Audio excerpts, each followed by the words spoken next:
in the battle in maybe the spring and autumn period of Chinese history, more than 500 years BC, before Christ. Yeah. And then we'll talk about hostage taking and hijacking, because that was something we discussed quite a lot last week. And I also included a recommended video, which is Judi Dench, My Passion for Trees. And I just found this by accident on YouTube, and I liked it very much. How many times do you watch a documentary about nature that you were moved so much that you almost cried? That's what happened to me when I finished watching that. I was so touched by what she said. So I wish you had the time to watch it too. It's about 58 minutes and 1 second long. So it's not too long and not too short. But she is a wonderful person. Yeah, I must say. If we, I hope this class will be shorter than usual. And if it's too short, then we'll talk about this video. These are the words, and most of them I just quickly go over it and not to spend too much time on it. And before we start with all these words, I'd like to mention, I guess, two different things. One is Quincy Market. Sophia asked last week whether Quincy Market was named after Quincy Jones. I had no idea who it was named after, but I imagine it could not be Quincy Jones. And for sure, I found out it's named after this person. I put a picture on the right-hand side, and his name is Mayor Josiah Quincy, 1772 to 1864. So he had a pretty long life and a very respectable, a good person. Yeah. He was a member of the House of Representatives, and he was a mayor of Boston, and he was president of Harvard University. Each of these jobs is a very good one. And as mayor of Boston, he built this market, which is similar to our Pike Place Market. It's a touristy farmers market. And I was there a couple of years ago. And the city of Boston, when Mr. Josiah Quincy was the mayor, he managed to construct this market, which is very big, actually, and without any additional tax or putting the city into debt. So he's a pretty good administrator. And I have this picture. It's not by me. It is from Wikipedia. You can see that there's a dome there. You see, this is a dome, which is in the middle of this market. So it's half this long on this side of the dome and half the same length on the other side. So it is pretty long. And this is a picture I took on March 20th in 2016. It is, of course, I had a lobster sandwich there. It was $16 at that time, and hardly any lobster in it. I would like to mention that I went there because I was with a Chinese tour group. By Chinese, I mean this company is located in United States, but it's entirely owned and operated by people from mainland China. The first day we met in New York City, and the tour guide told us that on that same day, their company had 52 tour buses of tourists in New York City. So that is a very big company, I would say. And I was not happy with this company. That's why I want to talk about it. They charge you very little money. For me, I was the third person, and I paid nothing to them. So it was a great deal. However, everywhere they went, for example, the first day in New York City, we went to maybe 6 or 7 places, and every person has to pay extra for each of the part of it. So it looks like it's a very good deal, good value, but it's not. And everything they do, they are thinking about money. Every time they open their mouths to say something, it is that they want you to pay money. They were very, very vicious, I would tell you. So if you do not pay, what happened? They get you out of well, the bus? for example, the first day, they say the tour includes picking up from the airport. So we arrived there, and we called them, and somebody came, and we were earlier than many other people. And that person who picked us up took us to a shopping center so that we could go to the food court to eat and presumably to shop, but we didn't buy anything. And then he took us back to the hotel. That's when we got into the hotel where we should be. And of course, that person, a young man, and we had food, and we paid for his food too. And we paid him some tips when we parted way, because he's not going to be the tour guide from the next day on. But then when the real tour guide showed up, she said, everyone must pay $8 tips every day. We said, we already paid that man. And she said, you're not supposed to do that, and you need to pay me again. And she did nothing at all on that day. And we had to pay her $8 per person. And she's just on top of us. We had to pay. We must pay her, even though she did nothing. So, of course, we paid. But that's how they're very ruthless. Yeah. Every day, every minute, they're trying to make you pay. Okay. And it doesn't matter what company name I tell you. They operate, or they collect tourists from many, many companies.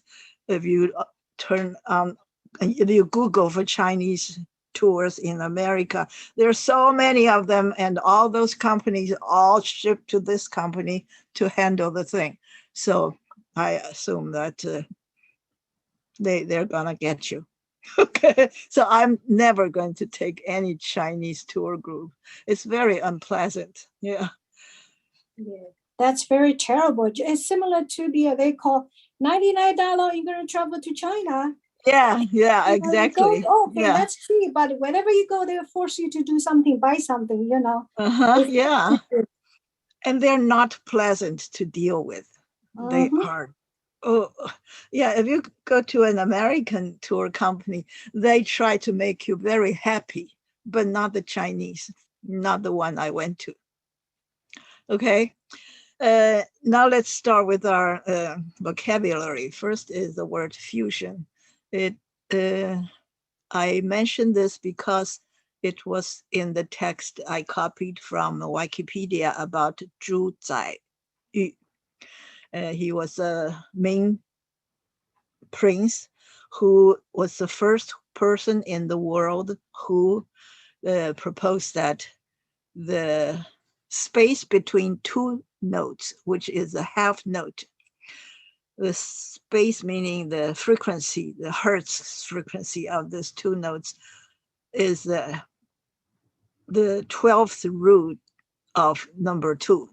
So you take the 12th root, 就是开12次方根 of number 2. That is the length between two half notes. That is quite an amazing thing for him to to determine, even though we know the octave, we know the notes and the do, re, mi, fa, so for thousands and thousands of years. In the West and in the East, we all knew that for 2,000-3,000 years at least, but we did not know until he came along in 1580 and decided that is the exact space between two notes. And the book that in which he announced this fact is called The Fusion of Music and Calendar, and in Chinese it's called the Yu Li Rong Tong. And we understand that he's a mathematician, and he's a musicologist. I guess that's a word for it. And he also studies the calendar. So this book is about calendar and music. And here the word fusion is used as part of this book.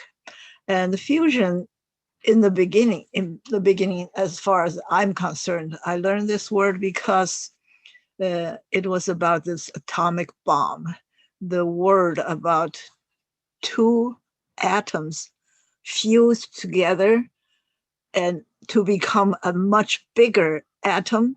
At the same time, a tiny little strip of things was released in the form of energy. So it's a huge energy because Einstein said E equals mc squared. I cannot write it. E equals mc squared. Okay, I actually can't do that. Okay, I would put this 2 here, and if you are interested, you can see how I do it. I would do this 2, and I go to this, and I do a superscript. Yeah, I do a superscript, and it'll go up there. Okay, so I was able to write E equals mc squared with that number 2 up there in the smaller font. Not font, smaller. How do you say that when you don't say font? Anyway, the size of the character is when I chose superscript, it becomes smaller and up on top. Okay, so because of this law proposed and proved by Einstein, when energy is released during the fusion of two atoms, this energy is tremendous. That's how we can make bombs, atomic bombs, that are much, much, much more powerful than the traditional how you say, fire, not firecracker.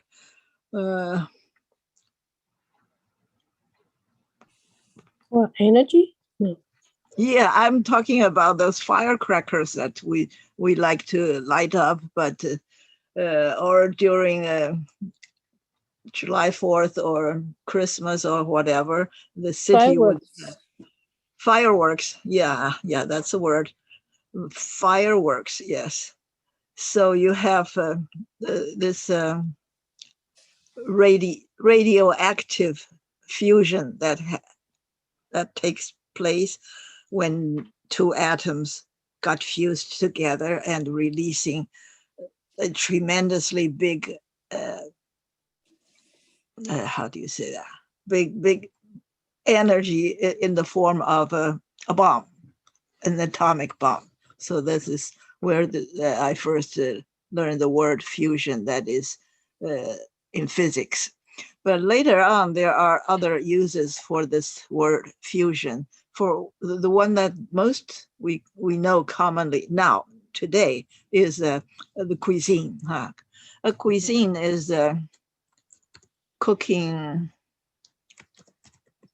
way of cooking.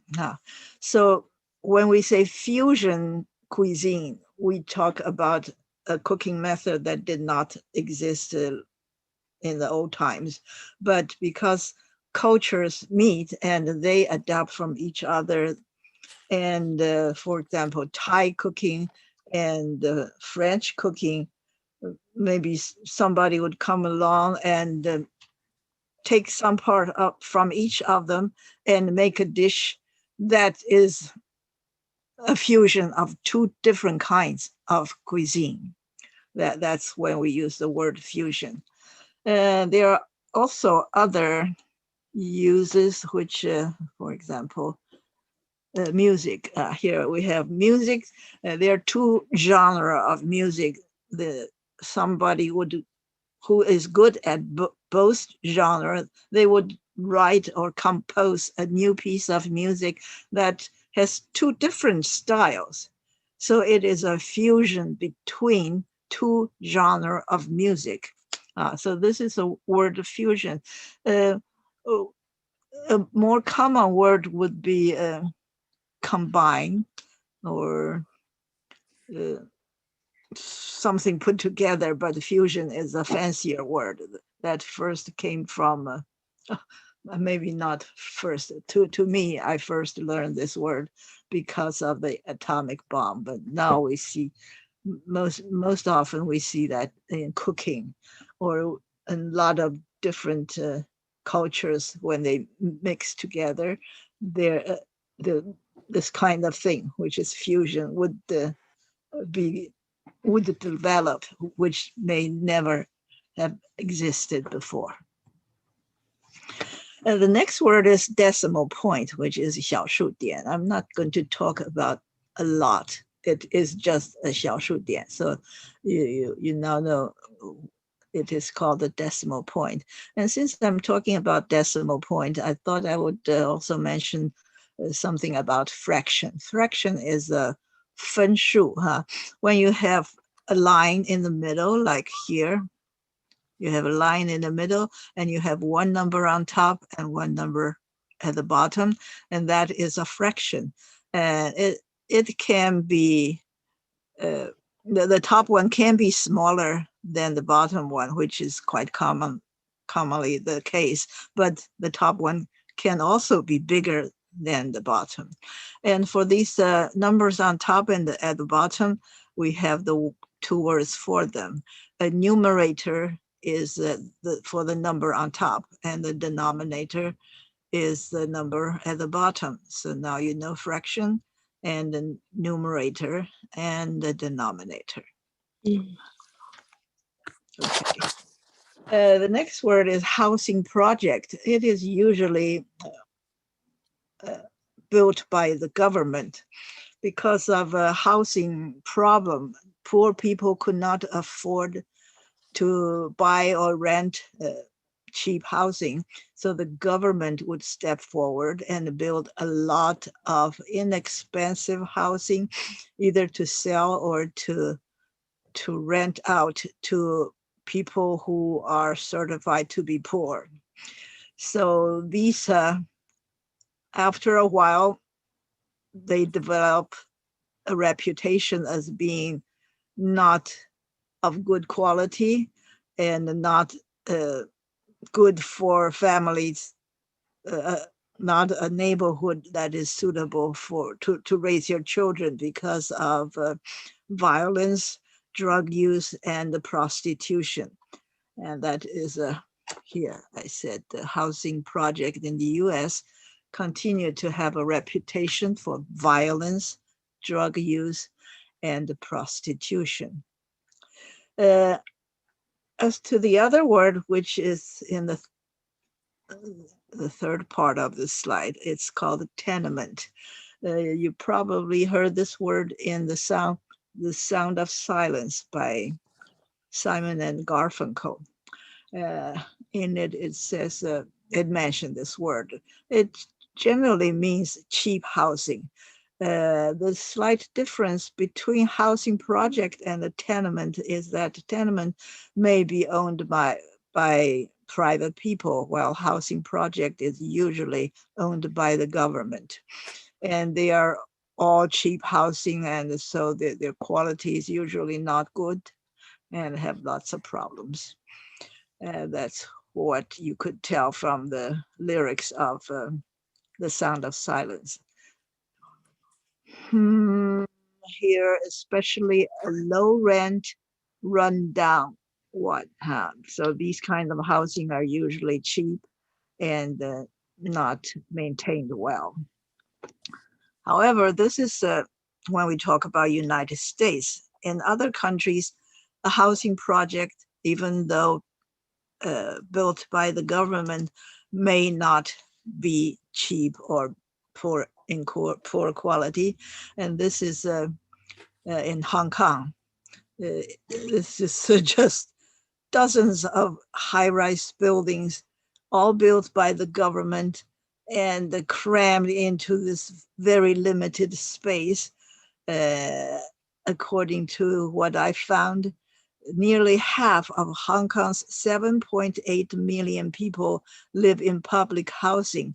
And actually, once I passed by and then stayed there for a few nights, and it was pretty good. I wouldn't say they're uh, elegant and fantastic. Maybe some of them are, but I just stayed at a regular apartment, which was owned by the government and people rent from the government, and it was in pretty good shape. Usually at the bottom of the very high building, they have stores and the offices.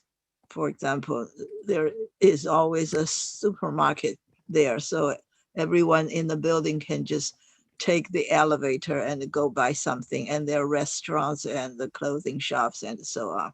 So it's very adequate for people to live there and not drug infested or not having any other problems that we used to see in the United States.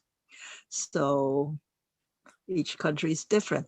When I go to different countries, I've seen many public housing projects that are built by the government and sold to people or rented out to regular people, not necessarily cheap or poor people, but often, yeah, whether I go to, say, Uzbekistan or, yeah, just name any, or Turkey, name any country, there are government involvement in the housing market, building lots and lots of houses.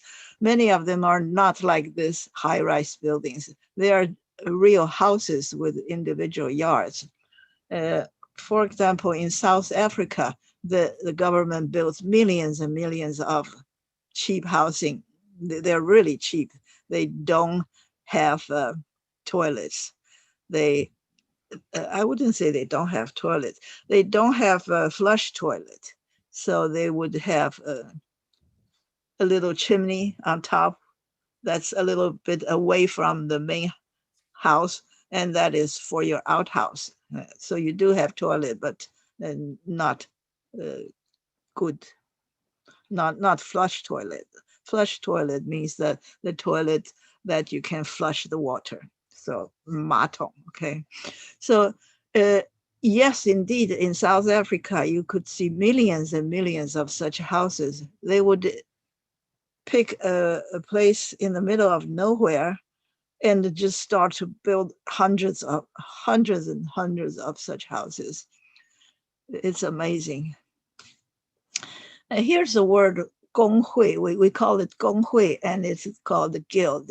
You would, maybe you hesitate to pronounce it, but it is guild. It is different from union. In this country, we have lots of union.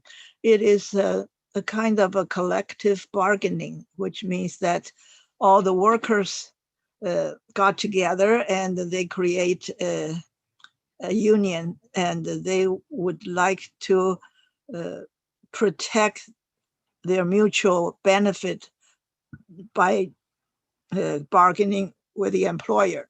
that is a union. But guild is a little bit different. And in United States, we do not have too many of guild.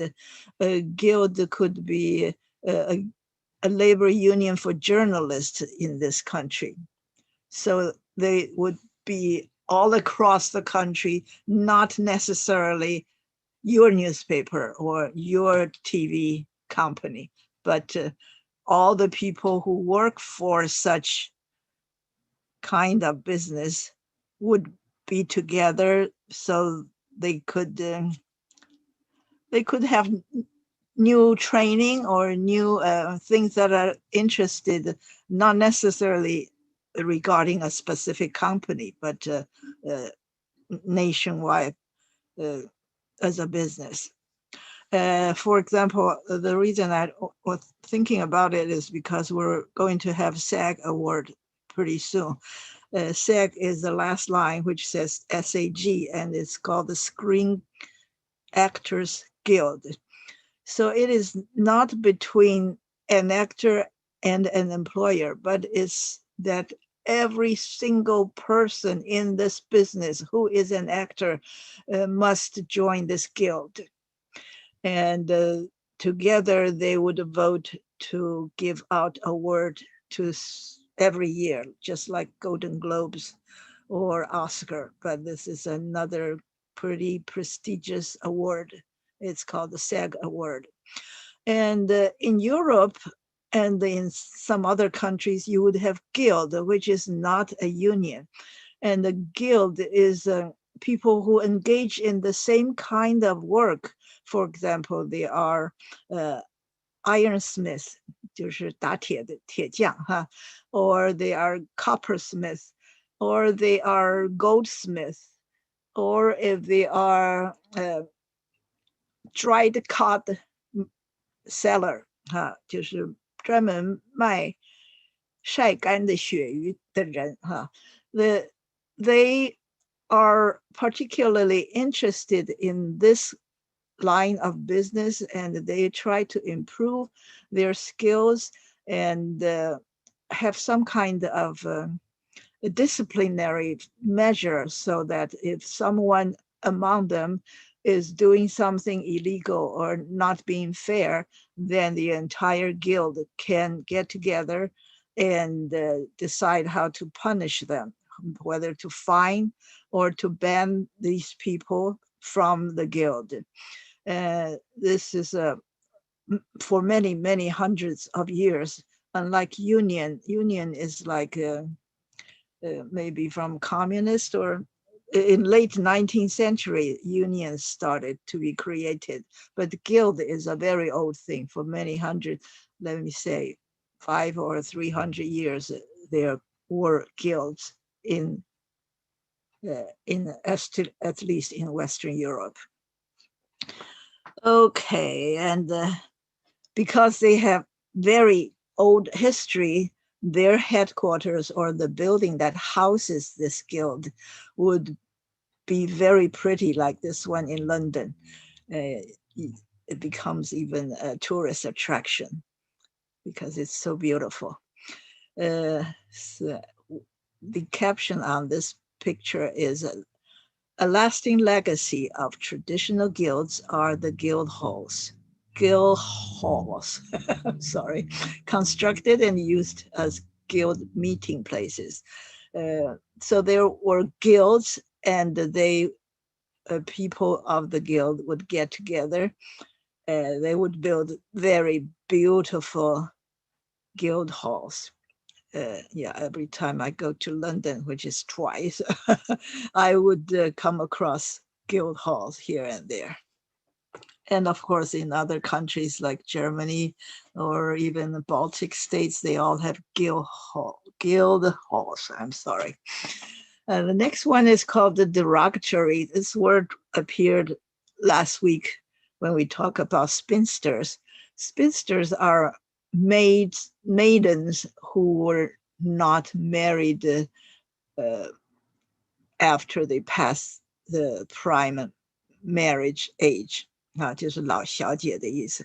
And in that description, the dictionary says, sometimes this word has a derogatory meaning, which means when you call somebody a spinster, you don't necessarily only mean what this person, she is, but you also show your contempt for her for being not attractive enough to be married in time.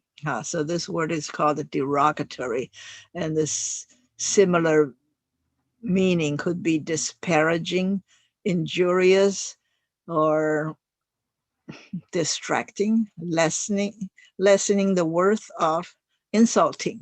These are all similar words as derogatory in meaning. And I also talked about these two words. One is shun and one is pariah. Shun is in this community, for example, in a small village in New England in the 1600s called Salem, people would shun those who are suspected as being witches. So the word shun means that you don't want to be associated with these people, so you shun them, you avoid them, you try not to deal with them. That's the word shun, which is a verb. And on the other hand, pariah is a noun with a similar meaning. A pariah in the community is an outcast, 就是大家都把他们当成不是普通的人，不是我们喜欢常常跟他们在一起的人，我们把它看作when you check the dictionary, it says 贱民, which means trash people. And in China, in Chinese, we have 5 words for this kind of outcast, and they are 立足优昌兵. They were low-level office workers. For example, in the court where who was that? 包公 would hold the court, and some people would be on his left and right hand side. Some would be his counsels that he would ask for opinions. But then there are quite a few people in Baogong's court who just run around and deliver paper or taking petitioners here and there. They are not being respected as a worker, so they are called Li. And the second one is Yuzu, which would be a warden. A warden in the prison, that is Yuzu, warden. And the Shizi is like an entertainer. In the old times, both in China and in the Western countries, entertainers are low-level people that you don't want to marry your daughter to or your son. You don't want your son or daughter to be married to an entertainer because they don't make big money and they don't have high moral standard and such. However, the world is changed. Nowadays, an entertainer could be very coveted as a marriage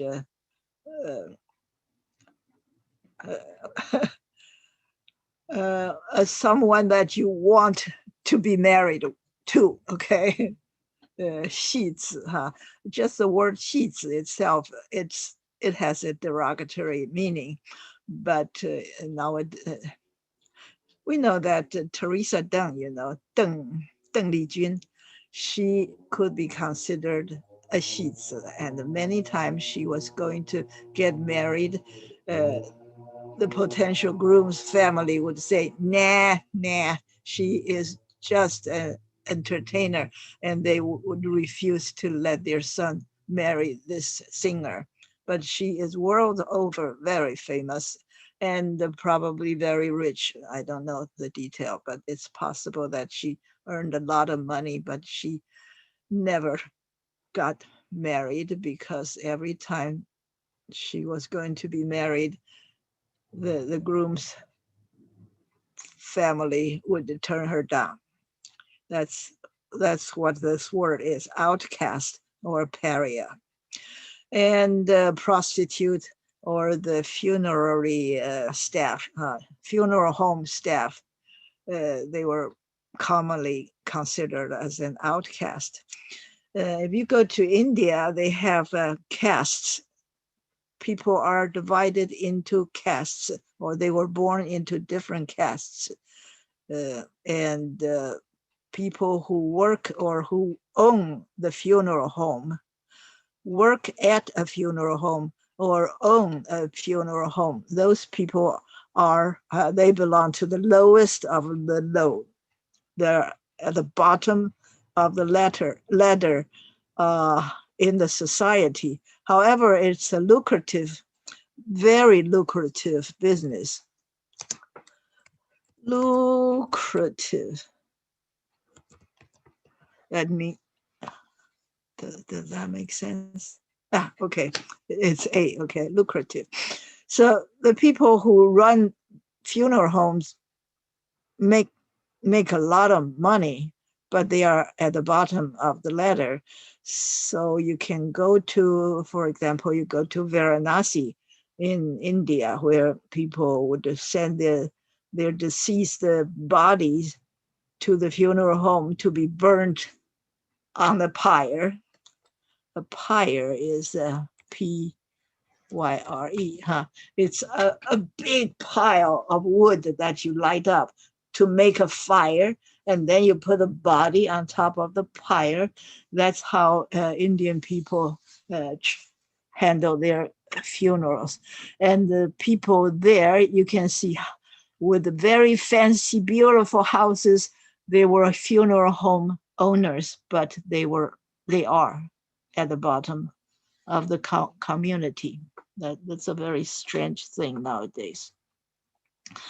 When we talked about Charles Lindbergh, who flew solo in an airplane across the Atlantic City for the first time in the world, he later became an isolationist, or you can say he's a pacifist. He is against the war among many countries, especially between the United States and Nazi Germany. But we call him an isolationist because he doesn't want the United States to be involved in the war with Germany in order to help some other countries. That's the word, isolationist. A mugshot is a photograph that is taken when the person was arrested and booked into the jail or prison. So in Chinese, we call it 入案照 or 入监照. That is a picture taken when you're about to go into the prison. And we have the picture of Patty Hearst, who was kidnapped and then was not caught until sometime after she committed a crime of bank robbery with the group of the kidnappers. So when she was caught, her pictures, her mugshots were on the newspaper or in the TV news everywhere all over the world. So that's the most famous mugshot. But other people, of course, could have mugshots when they were arrested. Today I'm going to talk a lot about movies. Here is a movie called Patty Hearst. It was a 1988 movie. That was quite some time after the kidnapping. The kidnapping was probably 1974. And Natasha Richardson played Patricia Hearst, whom we know as Patty Hearst. And the other guy, Ving Rhames, played the Symbionese Liberation Army leader, the people who kidnapped her. It was based on a 1982 autobiography. So Patty Hearst wrote an autobiography, probably with a ghostwriter, or not necessarily ghost, with a writer's name attached to the same book, so that she's not the only person who wrote the book. And this book is called Every Secret Thing, and it was made. This movie later was not called Patty Hearst, but it was called the Patty Hearst Her Own Story, just to add some authenticity to this piece of work. And when we talk about kidnap, we also talk about hostage, and what's the other thing? Okay, so we have hostage, which is you take somebody, not necessarily secretly in the middle of the night, but openly. It can be open. You take somebody by force so that they could not escape, in order that you could demand some money, which is when you demand money, it's ransom, ransom, 就是赎金哈。But sometimes it's not for money. You could be doing this for a different cause. Maybe you would ask the government to do something or to not to do something. Typically, for example, you want the government to release a prisoner. And if they do, it's like a hostage exchange. As a condition of releasing your hostage, you demand some prisoner to be released, or you would demand an airplane to fly him to another country. Without having a hostage, you would probably have problem demanding that the government send a free airplane to fly you to Cuba. But in the 1970s, such things happens almost, if not every day, probably every week. All the time we hear in the news that somebody kidnapped, or not, would you call that kidnap? Let me see. We would have a massacre, a media, a hostage exchange. Okay, so these are,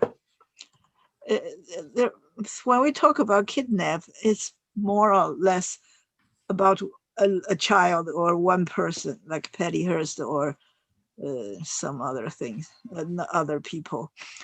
But when you talk about hostage, it's usually for a group of people and not necessarily for money. You would demand something that is unusual. And you would issue an ultimatum. This in Chinese is called the 最后通牒, or just translated by the sound you would see. You would call it 爱迪美敦书. That is because it pronounced ultimatum. So these are some very strange things that was happening in the 70s, which hardly ever happen nowadays, but that was quite a chaotic time. When the hostage situation happens, it's a huge crisis because people can be killed right away, and the hostage taker would demand something with a very pressing headline. I'm sorry, deadline. A very pressing deadline. So the government or the police must respond right away. So they need to take a lot of training. And here are two training courses I saw by Googling hostage crisis. And on the right, it's a government manual, how to teach police or people, law enforcement staff, to be trained in hostage crisis management. And they would for example, if you're negotiating with a hostage taker, you're not supposed to be very rude or to be condescending. Then they will be mad and they will start to kill those people, those hostages. So there are classes like this. And the other one on the left-hand side is by Harvard University. They teach a class in negotiation master class. Okay, so this is regarding hostage crisis. And if I take a look at this picture, some of you may still remember it. It was in 1972 in Munich when there was going to be an Olympic Games. And along came, I think, 8 people belonging to PLA, which is Palestine Liberation Organization. They went there with ski masks on their face, and they went to the dormitory of those athletes, the village of athletes lodging. So all the athletes from many countries, the best of the sports person, they all stay in the same complex, and the PLO sent some people there to snatch away some of the Israeli athletes who participated in this game, Olympic game. So that was quite something. When I was in Munich, I visited their Olympic village. It was very interesting and quite beautiful. Most of the buildings were made of tents. And when you think about Olympic game venue, venue is spelled VENUE. That is a place where certain events takes place, whether it's a sports game or whether it's a concert hall. That's called a venue. Let me spell it here. So I went to this Olympic Village in Munich in 2005, and I could see those dormitories where such a thing happened. Venue is a very common word that you probably should remember. And as I just mentioned, it could be a sports stadium, or it's what else could it be? A concert hall, yeah, like a Royal Albert Hall in London, or in here we have those baseball and football stadiums. Those are all venues. They could also be used for big concerts because they seat so many people. This is we're not going to go over this. This is just a very tragic thing. After they kidnapped these athletes, some of them, there was a botched, let me write this down, a botched rescue mission. 就是没有成功, very unsuccessful rescue mission. So that quite a few people died, both the athletes and the terrorists and the police, some of each. They all died, and it was not successful. Eventually, the rest of the victims were taken away to the airport and flew somewhere else. I don't remember the detail, but in the end, they did catch some of the bad guys, and some of the guys that were captured were released, and there were quite a few movies made about this incident and what happened later, especially the one that I saw, which is directed by Spielberg. I hope you know who Spielberg is. His name is Steven Spielberg, and he made many famous movies such as E.T. What else? The second movie he made was Jaws. about the great white shark. And he made a tons of very, very successful movies, such as Jurassic Park. Yeah, every movie he made was a big box office hit.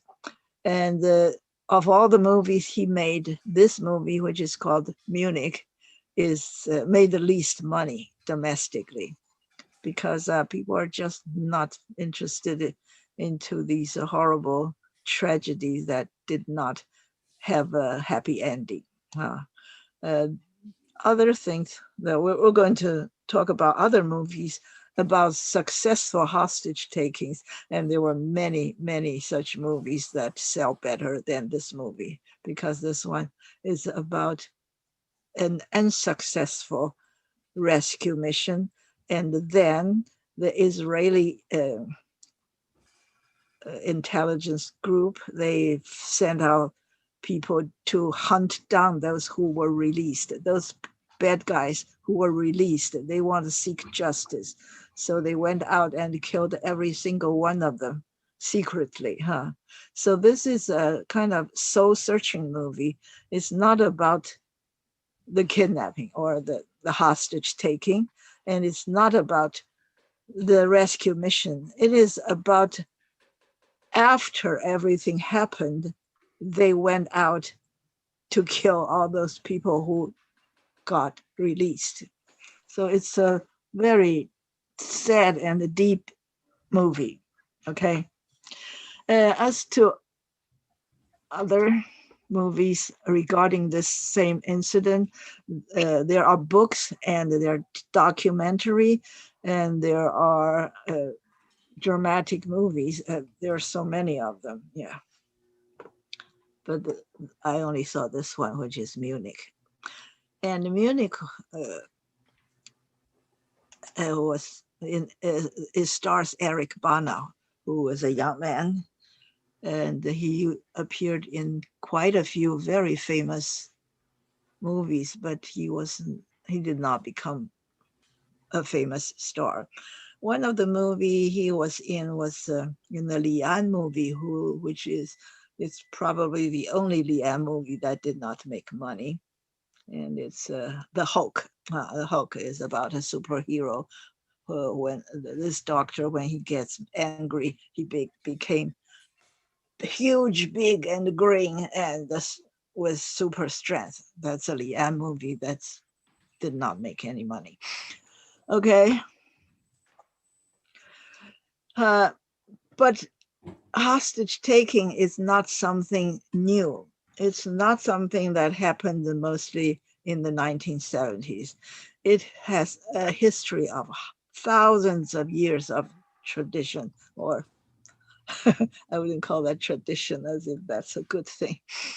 Hostage taking has always been used between states when you have probably a strong country and a weak country, and the strong country wants to take a prince from the poor country as a hostage so that they could ask the poor country to behave the way they wanted the poor country to be.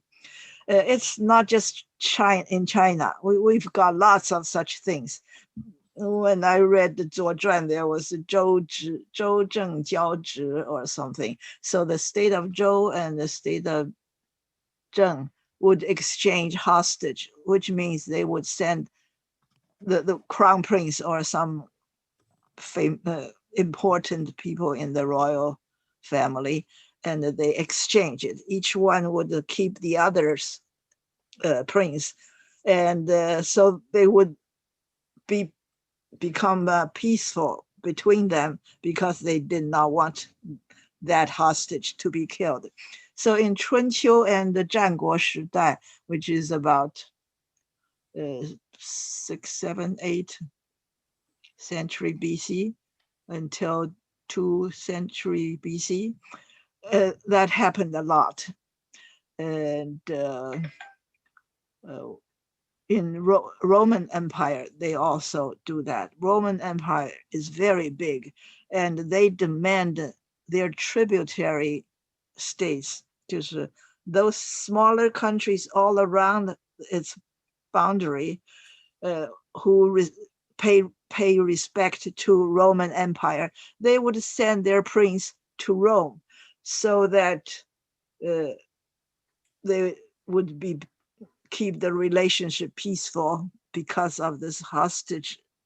It may not be a hostage exchange because only one part would send a prince to Roman Empire, and Rome would keep this prince under control so that the tributary state would behave well. And also they would educate this prince so that he would learn the Roman way of living and culture and everything else, so that when this prince was released several years down the road back to his country and became the king of that country, he would behave in the Roman way. He would lose his original cultural background and he would behave as if he was a Roman. That is very good to the Roman Empire. Something similar to this, but not a hostage taking, is nowadays many, just about every country in the world send their crown prince or their sons and daughters of high-ranking officials to the Western countries such as United States or Western Europe, so that they learn the ways of the West and they go back to reform their country.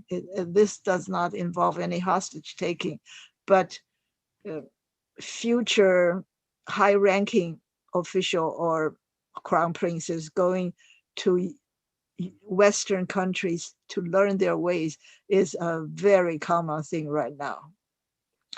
Every country you go to, they would have some kind of this high-ranking people who was educated in the West. So when they get together with other heads of states, they all understand each other the Western way.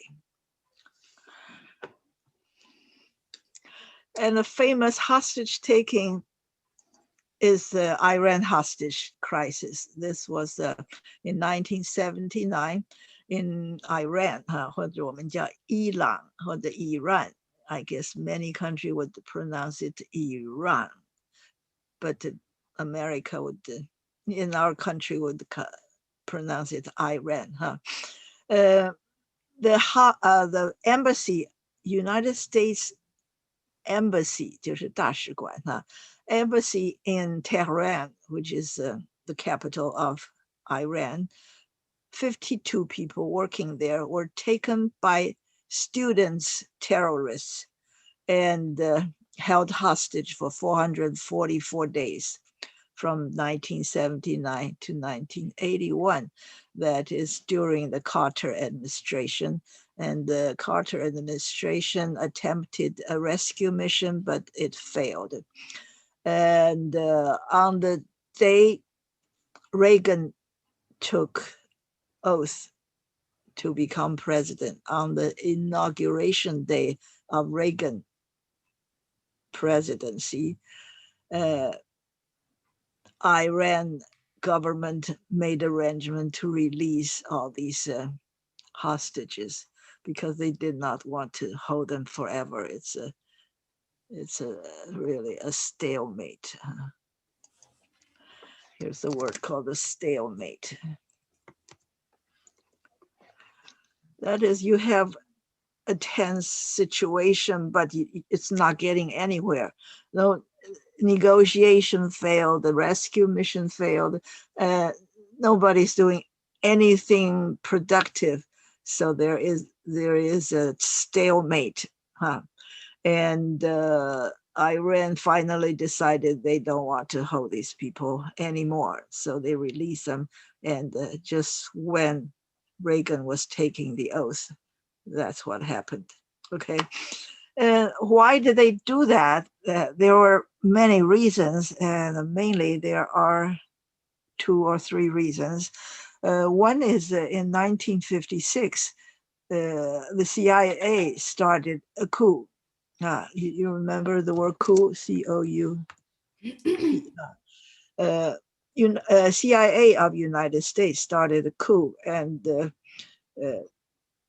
there was a popularly elected prime minister. I think his name was Mossadegh.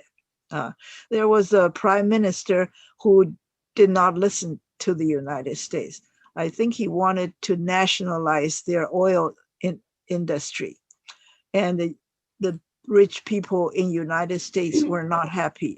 Those Esso and Mobil and Texaco, all those companies, they're immensely rich and they were not happy. So they made the CIA to interfere with another country's political situation. And they captured this prime minister who was legally elected by the people of Iran. And they took him away and put the Shah on the throne. The Shah is their monarch, 他们的皇室. The Shah of Iran, he listens to the United States. So United States took away their popularly elected prime minister, Mossadegh, and the Shah became the monarch. And that was approximately in 1956 and in 1979, when the Shah was deposed by Khomeini during a revolution, and he was found to have cancer, and he came to the United States for medical treatment, and the people in Iran were not happy. They remember how United States took away their prime minister, and they remember how bad, a terrible ruler the Shah was throughout these years. And now United States wanted to welcome the Shah for medical treatment. So the students in Iran or in Tehran, they were not happy. That's why they stormed the embassy and took those people in hostage. So that's one reason. That's several reasons. Of course, they hated this Shah. When I was little, I was in elementary school. The Shah came visit Taiwan. At that time when we were small students, quite often we had to go in like a parade and go to stand by the street side and waving flags, welcoming foreign dignitaries visit. I remember Eisenhower was one of them, and the Shah, and the Hussein, not that Hussein, but the one in Jordan, the king of Jordan also visited when I was little. Yeah, and all these people were gone. Now they're not friends with Taiwan. Now they are friends with China. Here's a picture of the American embassy. The students gathered there protesting, and eventually they climbed over the wall and took the people there as hostage. So that I told you the story. But this is a recent story called Argo. It was quite a famous movie. Yeah, I've seen this one too. It was in 2012 and made by Ben Affleck. Ben Affleck was a young man who made, along with Matt Damon, they made is that Harvard or MIT student movie, Good Will Hunting. Yeah, they became an overnight sensation after they made Good Will Hunting, and by he I mean Ben Affleck. He made many very popular movies, and he was a director in this movie, which he also starred.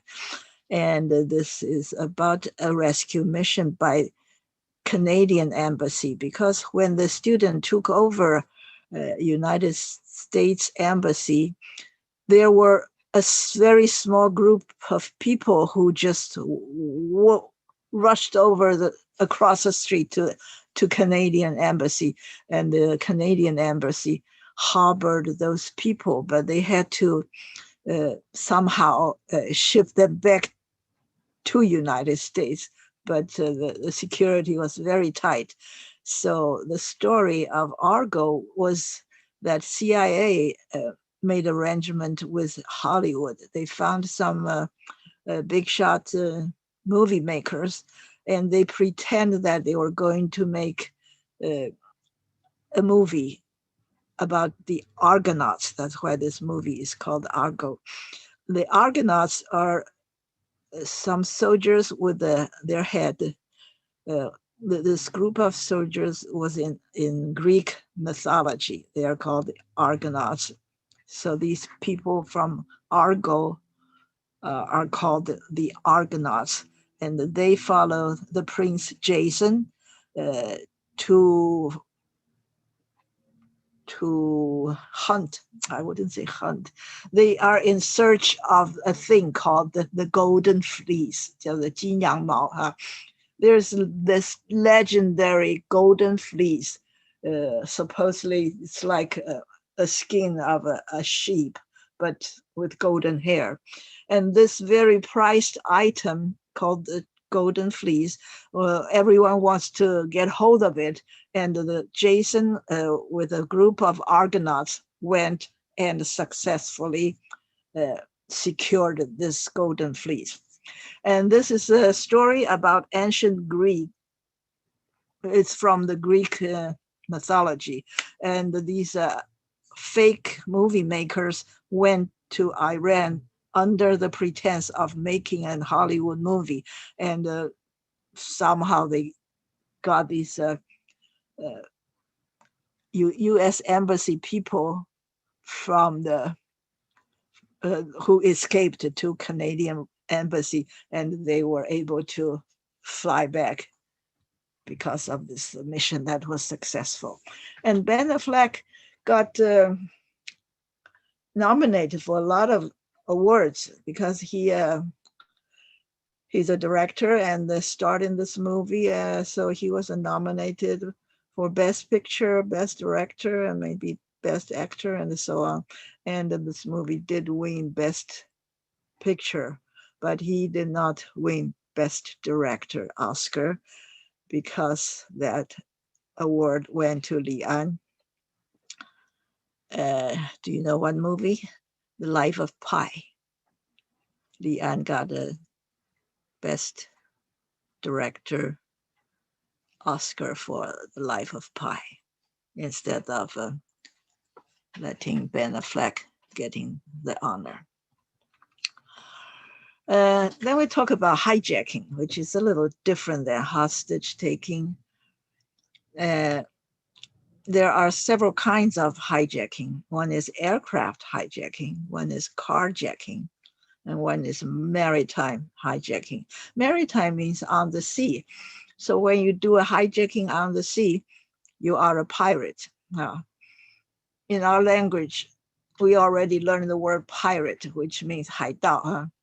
So it's some kind of hijacking, but it's of a ship in the middle of the ocean. That's called the piracy. This word pirate is also used to describe other things, such as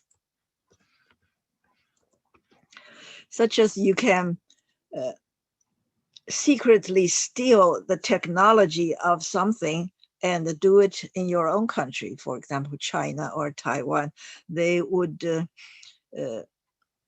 there would be intellectual property that was pirated by a country or by a business from a more advanced country that invented the new technology. That's what intellectual property piracy is. called. For carjacking, it's always somebody who took the car away by force, and the purpose was to take the car away so they get a car. But aircraft hijacking is different. It's usually not some people who wanted to hijack this airplane and they want to own that airplane. No, they don't. They don't even want to learn how to do it. They just want to hold some hostages so that the airplane would be uh, still under the control of the pilot and fly to another country which the hostage the hijacker demand. The person would hijack some people in an airplane, and the airplane would need to fly these people to somewhere else so that these bad people can go off.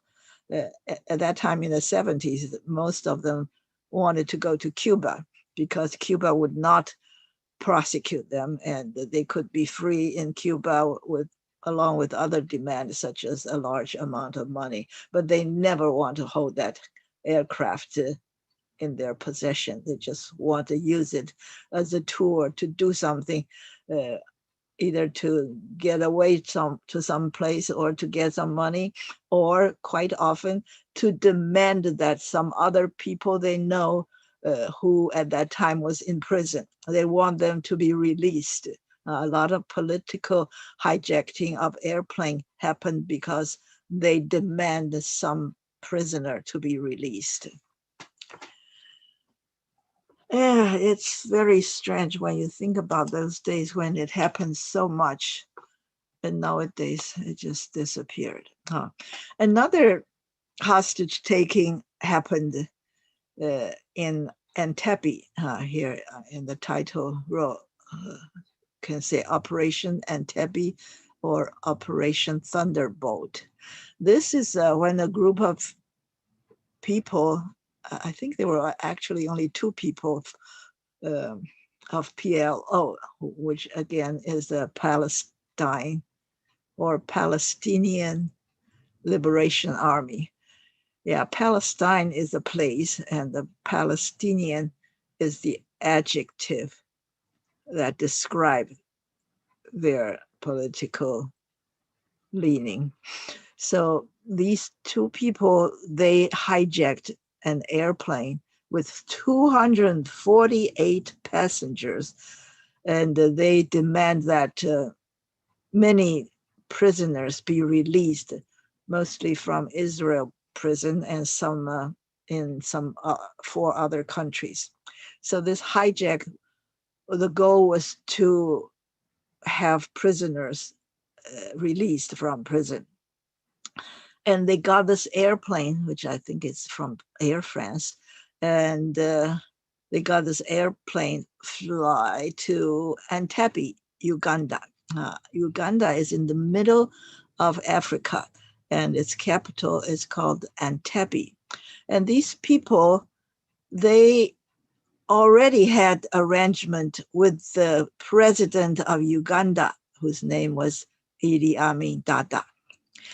And so they got the airplane, landed in the airport, but they could not get away from the airport. And in the meantime, Israelis sent in a group of commandos and rescued all the people. And it was a very successful, just fantastic mission accomplished.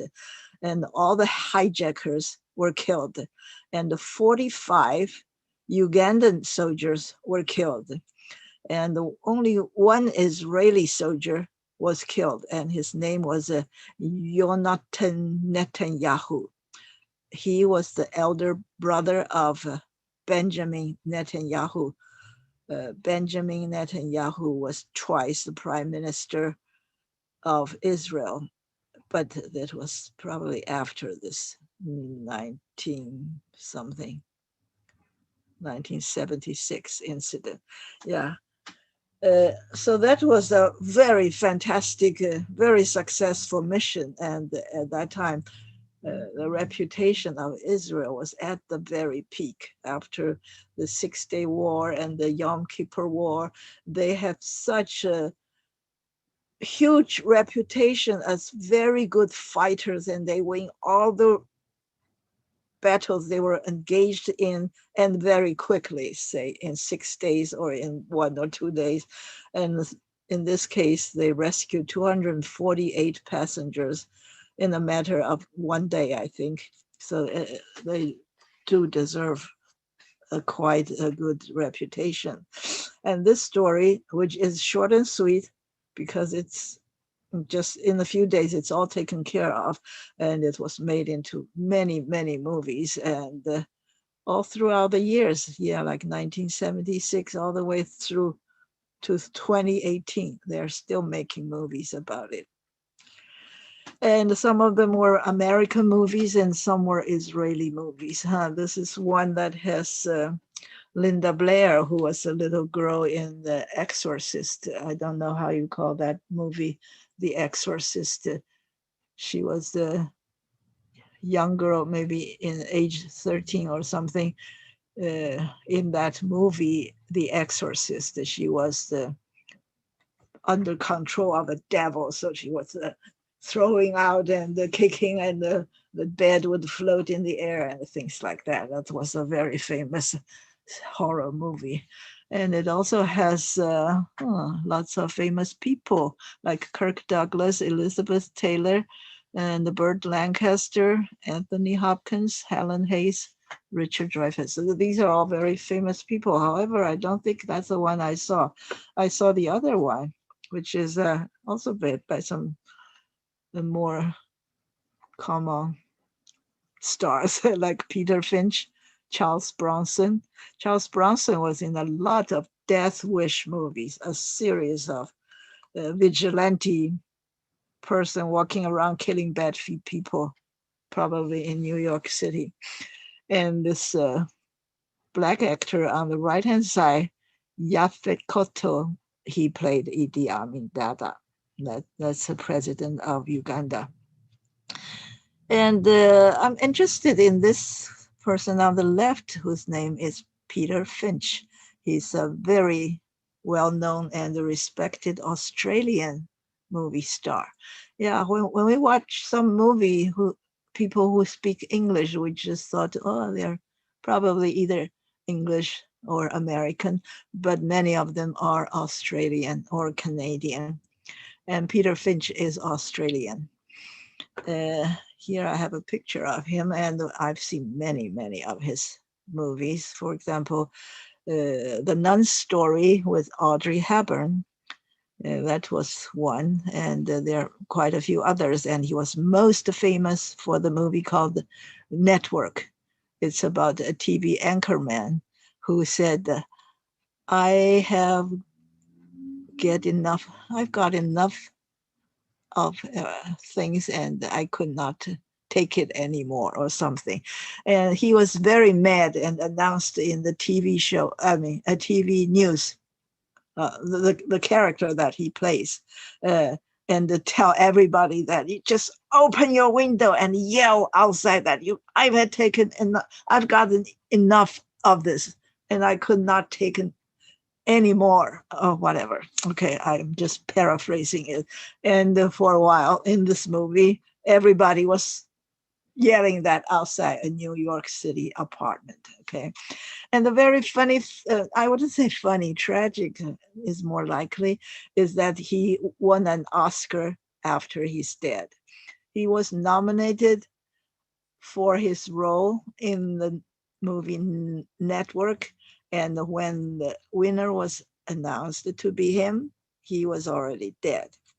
And with this movie, he won an Oscar. Everything he won for this movie was posthumous, which means he died before this happens. And he won his 5th BAFTA award. BAFTA is an Oscar award that is in a British award. It's similar to Oscars Academy Award. BAFTA means British Academy of Film and Television, either association or awards. That's called the BAFTA. Okay, so he won the 5th BAFTA award because he won more BAFTA than he won Oscar, and he also won Golden Globes for that movie. And there were only 2 people who won an Oscar after they are dead. The first one is Peter Finch, and the second and the last one was Heath Ledger. Heath Ledger was in a Batman movie playing the Joker, and he died of an overdose. It was quite tragic, and I mentioned that last week that his girlfriend, with whom he had a daughter, was in the movie about the Getty kidnapping. Yeah, the kidnapping where John Paul Getty's grandson was kidnapped and with the ear cut off by the bad guys. Okay, that's another movie about Entebbe. And this is another movie about Entebbe. However, it's not all about that thing. It's about Idi Amin Dada. So it's a much longer movie with many other stories. One of them was in the middle of his tenure as president. And this movie is called The Last King of Scotland because Idi Amin Dada always thought that he would like to be the king of Scotland. He would want to be the last king of Scotland. But this movie is only partly his movie. The main character is this guy who was played by James McAvoy, a British movie star, a small, short guy who's getting very famous because he was very good at it. For example, he was in Atonement with Keira Knightley. That was quite a popular movie than many others. And this is yet another movie about Entebbe, which is recent enough. Yeah, I've seen Rosamund Pike in Gone Girl. I wonder if you've seen that movie. I think it was directed by either Ben Affleck or his brother. I don't remember which one was it. Anyway, the next thing I want to talk about is Analect, because when last time when I talked about the Gospels of the New Testament, 就是新约圣经, the first 4 books of the New Testament, they are called the Gospels, 就是福音书 Gospel, Gospel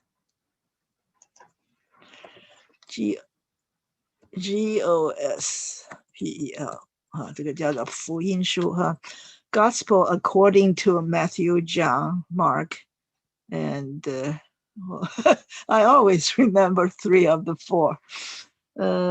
John, Matthew, Mark. There's another one. Luke? Okay. Luke, yes. Yes. Yeah, when I say Mark, I thought I said Luke, so I couldn't remember Luke. Okay, so these 4 guys wrote the Gospel, which is a story about Jesus Christ, how he was born and what he did during his lifetime and how he died. So this part is called Gospel, and there are 4 Gospels. And because there are so many people studying Bible and especially Gospel, that they would easily give a number, for example, 13, 20, okay. They would name a book in the Bible, a book. This book can be Genesis or what can it be? Exodus or Corinthian or whatever. It's the name of the book, and followed with 2 numbers. The first number is which line, and no, I'm sorry. It's actually the first is which chapter in this book, and the second number is which line in this chapter. So you would have a book in the Bible, and it would have many chapters that's numbered like 1, 2, 3, 4. And in each one, say 1, it would have 1, 2, 3, 4, 5, how many lines. So you would refer to a line in the Bible by giving the name of the book with 2 numbers. And it's similar with 论语, huh? You would do the same thing. You would say, which book in the Analect. 那 the Analect 就是孔子的论语哈，论语的意思就是说some sayings, collected sayings 哈，叫做 the Analects. And you would name the chapter name of this GRDE, okay. So you would give a number and the people would know immediately which line you're referring to. And here are the 20 chapters in the Analect. They were randomly collected and arranged and named. For example, the first line in the first book is 学而时习之, so the first book is called 学而. Okay, so we all studied this when we grew up, and we were supposed to memorize the whole book. And in the beginning, of course, this was written sometime in like 600 years BC. It's written by the students or disciples of Confucius. And when Han dynasty came along, which is like 200 BC, and like 212 or something.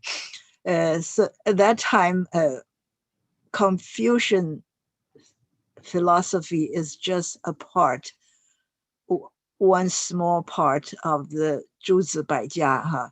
We had tens or even hundreds. We have dozens or even hundreds of philosophers. They each had their theories and their books and so on. And Confucius was only one of them. When Han Dynasty came,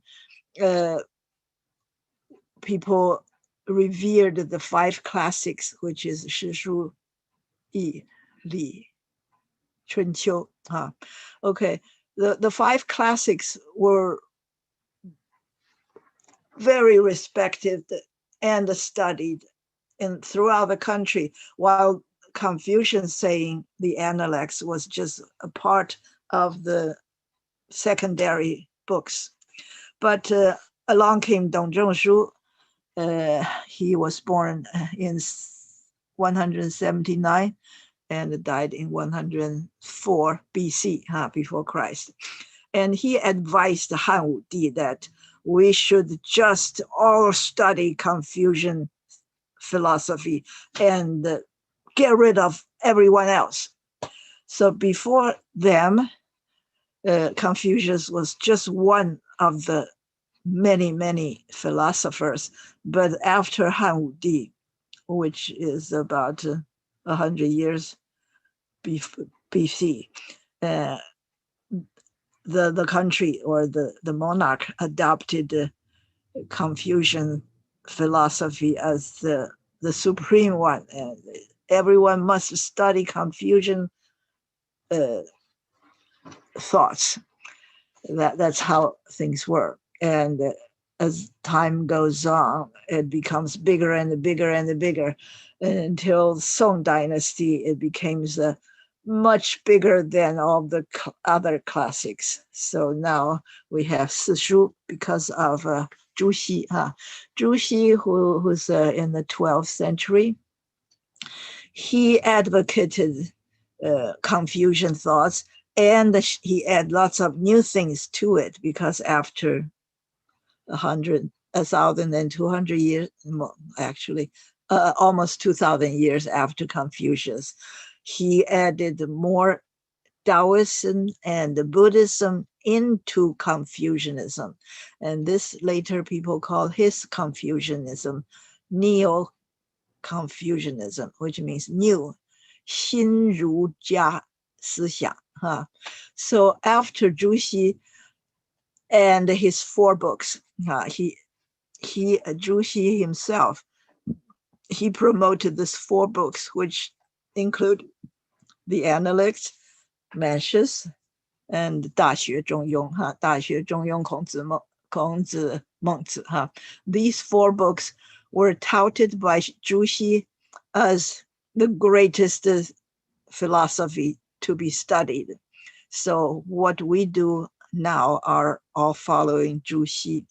Zhu Xi is very important in Chinese philosophy because many of the things we thought that are Chinese actually started with Zhu Xi. For example, widows should never remarry or things like that. He's a very Victorian. He has this he stands on the very high moral ground.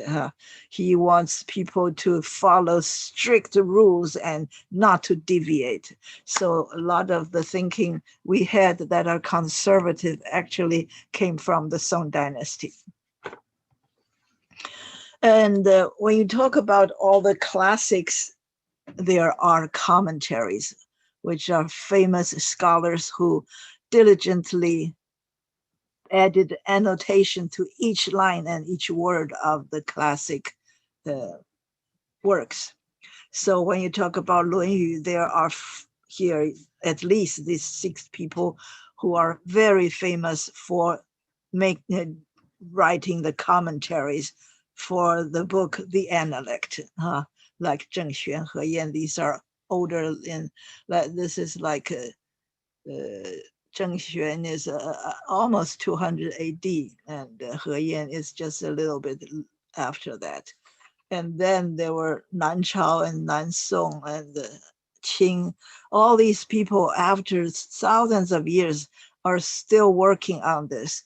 And this is one way Chinese are so locked up and not doing other lighter stuff, such as singing or painting or tinkering with the machinery.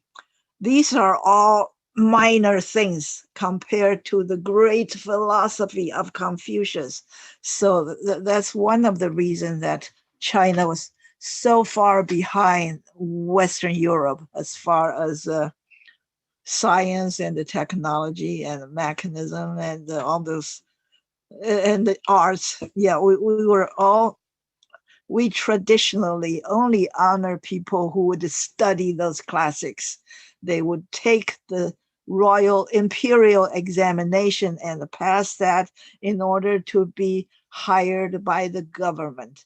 For that reason, Chinese culture or civilization or philosophy, there's not much about art and science in there. I don't want to go. I want to talk about some gossipy news, not news, anecdotes. About Confucius, his father had a first wife who had 9 daughters, and he wanted to have a son.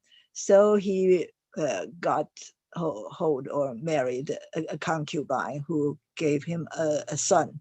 But this son was handicapped. He was limping, or he's disabled.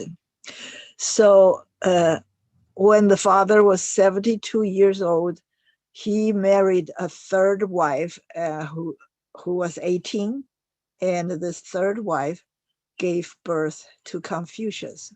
That was some kind of quite unusual story. Okay, so many people call Confucius not of a legal ancestry because his father marrying someone who's so much younger and out of legal. Anyway, so they were people who want to say something derogatory about Confucius would say his father and his mother copulated in a wild manner. Okay. That's just some gossip. Okay. And why was Confucius called the Qiu? His name is Qiu, which means a small hill. That's because his mother, this 18-year-old girl, she secretly went to Niqiu Shan, which is a hill called the Niqiu, Niqiu, okay, to pray to the god of the mountain to give her a son. So when she had a son, the son was called the Qiu, which is the small mountain. And his style, which is, when we say style, is a person's nickname, style. Okay, so Confucius is named Qiu, and his style is Zhongni, which is the name of that. Ni is the name of the mountain, and Zhong means the second son, because there was a son who was the first son. And he was called Meng Pi. That Meng means the first. We use the word Meng, Zhong, Shu. Shu is Lao San. The third son is called Shu. And there is always another word. So your name would be Meng something, or you would Zhong something, or Shu something, where the something is your real first name. Okay. For example, Ichiro is a baseball player, and his first name is Ichiro, and which just means first son. So if somebody was named Ichiro, that's not really his name, don't you think so? I mean, in China, we would call that somebody either Meng something or Bo something, but that something is his real name, his real first name. Well, the Bo or Meng or Zhong, those just indicate which the order of all the boys in the family. For example, when you talk about spring, you would have Mengchun, which means the first month of spring, and the Zhongchun would be the second month of spring, and the Jichun, it could be Ji. Ji is like a Shu, but when it comes to season, we would say Jichun. Jichun is the third month of spring. Okay. Then we talk about the shape of Confucius' head. His head is kind of caving in the middle on top of his head. So they describe him as having a inverted rooftop as his head.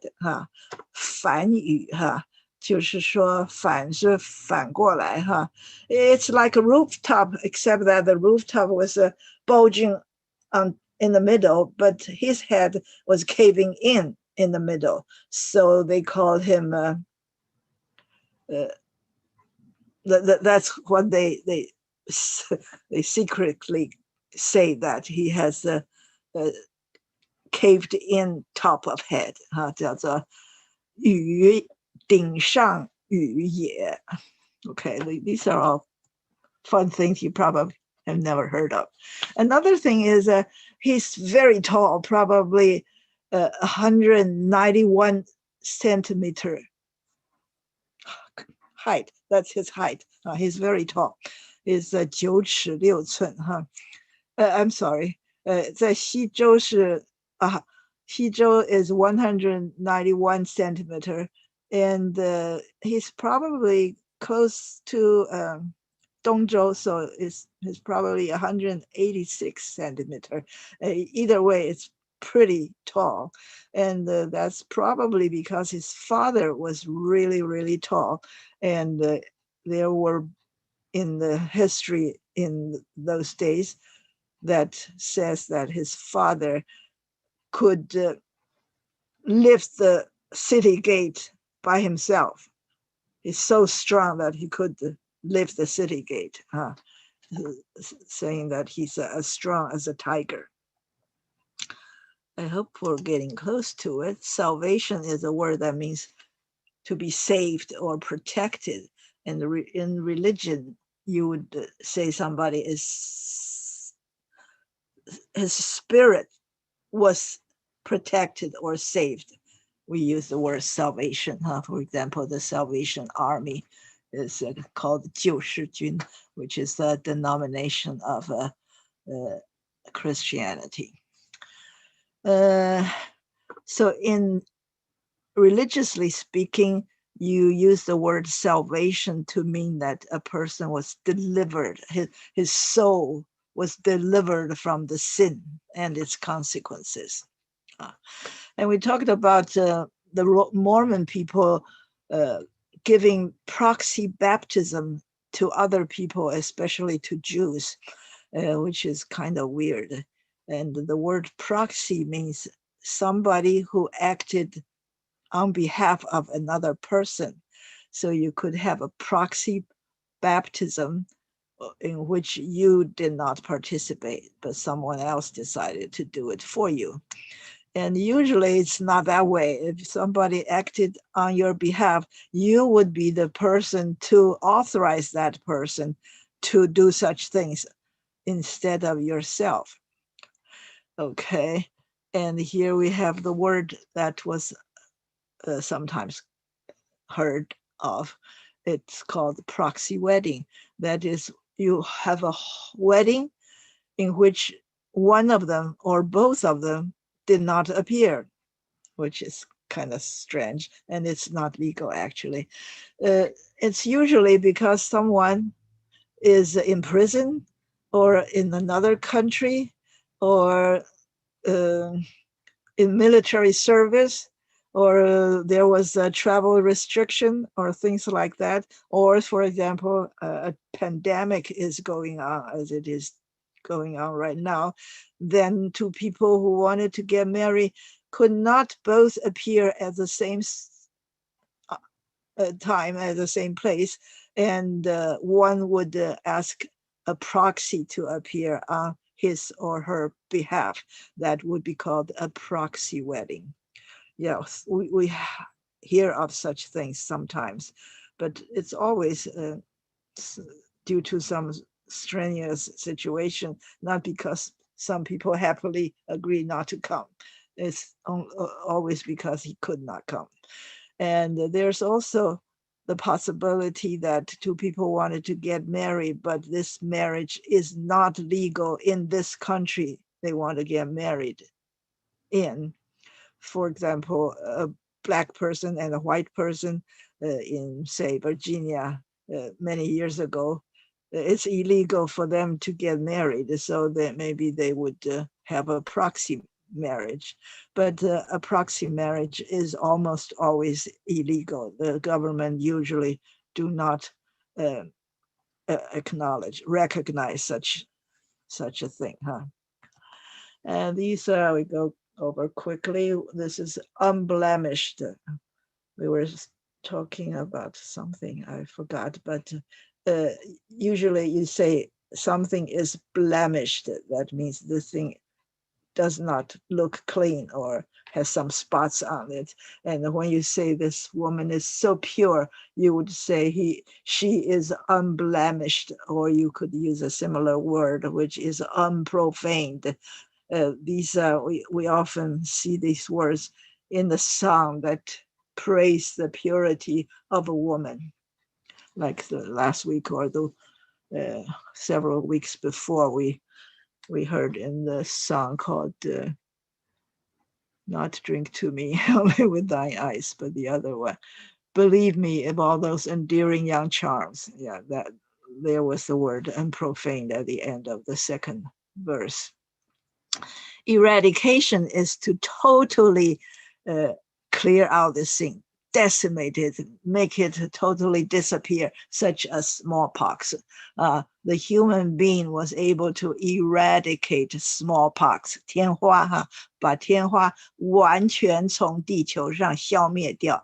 We use the word eradicate, which means a very sweeping action instead of stop, which is a very normal word to use. Eradicate is very forceful. And the divine is holy, huh? And the soup is to eat a little bit, usually with a spoon, or to feed someone with a spoon. You use the word either as a verb or a noun, which can mean either liquid, which is similar to sip, or not liquid, which is a solid food. And this word I did not really mention, but we talked about this concept of writing something which you stole from someone else and you claim that it is yours, or you don't disclose that it was stolen from someone else. For example, you go to a class and the teacher wants everyone to write a paper, and you just go out and buy one from some people. Actually, there are many people selling such essays or papers near universities, and the uh, student would just go and buy it. Nowadays, with the internet, it's much easier. This word is called plagiarize, or as the noun, it is called the, here at the end of this paragraph here, it's called the plagiarism. Plagiarism means to steal some writing or some artwork, and pretend that it was yours. It is illegal, but this concept of it being illegal is new, actually. It started in the 18th century. In the old days, people do that and they don't say it's stolen from others, and they pretend it's theirs and nobody give a damn. Okay, but in the 18th century in Europe, people started to feel that this is some kind of intellectual uh, property, and they think to plagiarize is unfair and immoral. No, it, actually, this concept is even newer in China, because in 1600 AD in China, people do that quite often, and nobody say much about it. Here I have Jove and Jupiter and Zeus. They are the same Greek god. You would call Jupiter Jove because it's shorter, and you would call him Zeus if you are talking about Roman gods. And these are important words you should know, but I don't talk much about it. One is controversy, and one is controversial, 都是说有争议性的。And erotic is also some word you should know. And when you say pornography or pornographic, it's pretty dirty and illegal, but erotic may not be illegal or dirty. For one thing, it could be something between husband and wife, then it's totally legal and good. But it's only when you engage in such activities that is outside your marriage, then you're in trouble. There are some sentences, for example, I had an erotic dream last night. So it's pretty legal to have an erotic dream. Nothing big about it, okay? And there is a local cinema, movie theater, that only shows erotic movies. Depending on the situation, it could also be perfectly legal, so that's okay.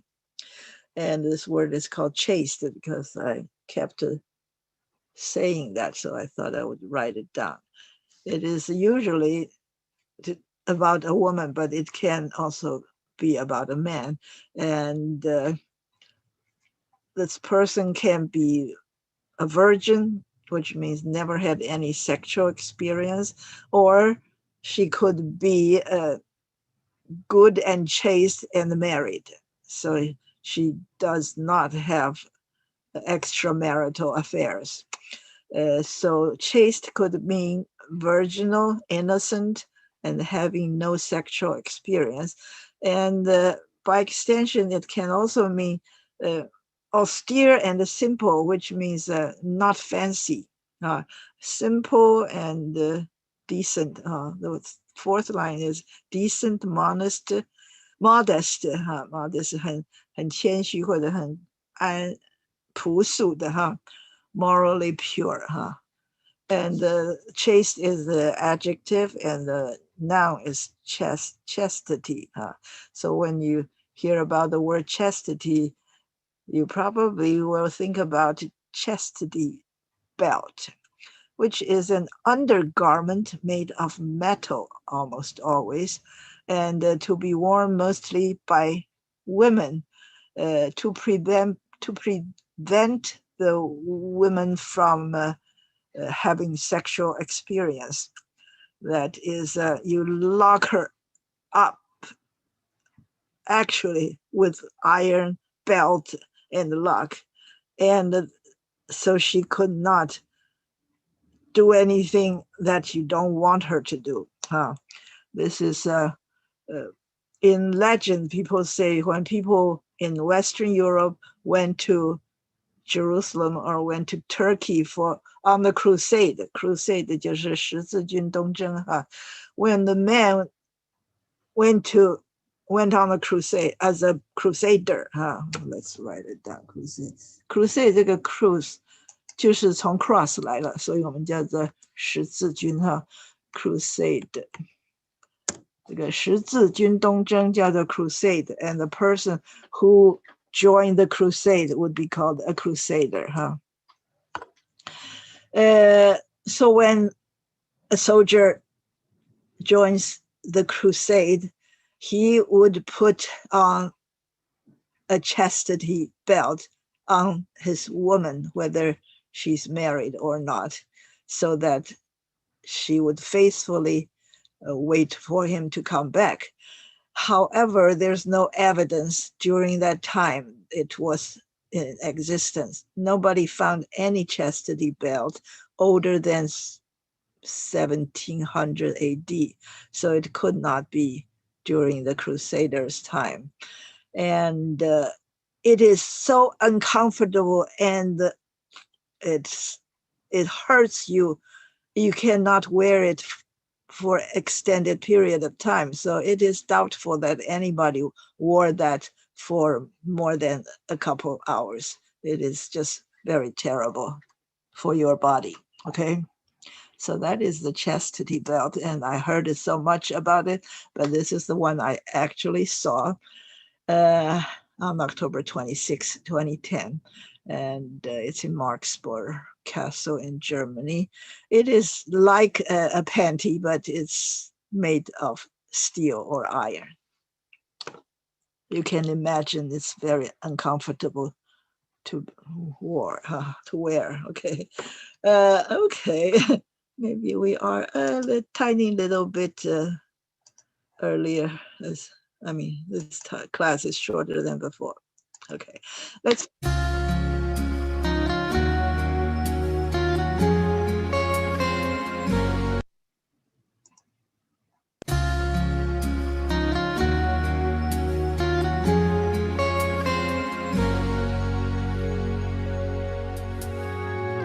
Coming home from work today, I saw our future. An old man and his wife were holding hands. They were sitting on a front porch swing like two young lovers. I waved to them as I went by. Then I realized life does not grow dimmer with the setting of the sun. The best years of our lives still are yet to come. In our old age, love will just get better. The longer we're together, it'll grow stronger every day. Our bodies may get weaker,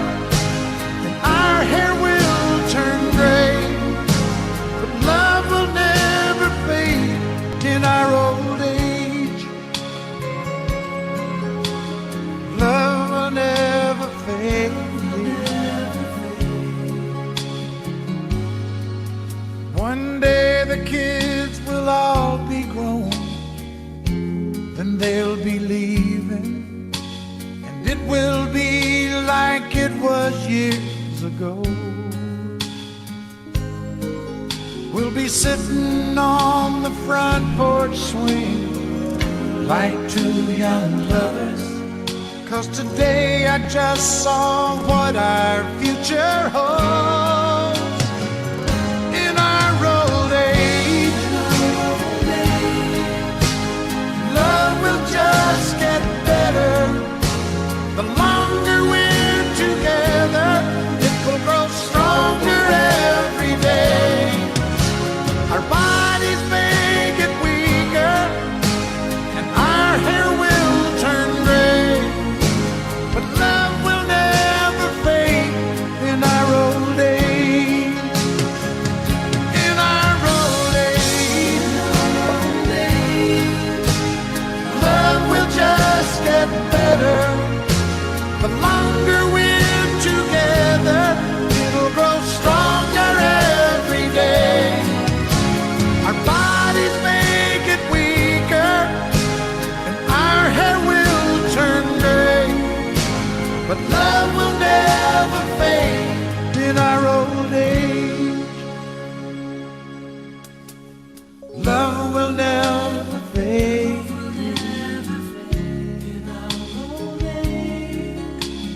Love will never fade.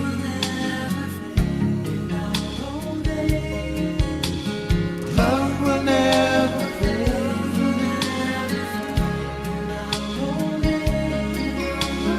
Love will never fade.